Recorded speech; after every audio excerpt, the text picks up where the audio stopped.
দিদি, এই টাকাটাই মনে হয় তোমার।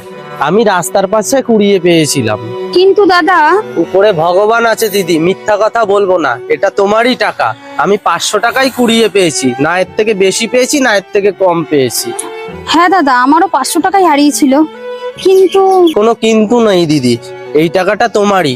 তুমি এই টাকাটা দিয়ে তোমার মেয়ের জন্য ওষুধ কিনে নিয়ে যাও। ঠিক আছে দাদা, ভগবান তোমার ভালো করুক, তুমি ভালো থেকো। ভাই শোনো, তুমি তোমার টাকাটা ওই মেয়েটাকে দিয়ে দিলে কেন? না না দাদা, ওই টাকাটা ওনারই ছিল, ওটা আমার টাকা ছিল না। না ভাই, তোমার ভুল হচ্ছে। উনি আমাকে বলেছিল যে ওনার টাকার মধ্যে ছিল দুটো 200 টাকা আর একটা 100 টাকা। ওই টাকাটা তোমার ছিল, ওটা ওর ছিল না। তাতে কি হয়েছে ভাই, ওই টাকাটা ওনার ভাগ্যে ছিল, তাই উনিই পেয়েছে। আরে বড় আজব মানুষ তো তুমি। তোমার 500 টাকা চলে গেল, কোথায় তোমার মন খারাপ থাকবে তা না তুমি হাসছো? আরে ভাই, যে জিনিস আমার না সেই জিনিসের জন্য কিসের আফসোস।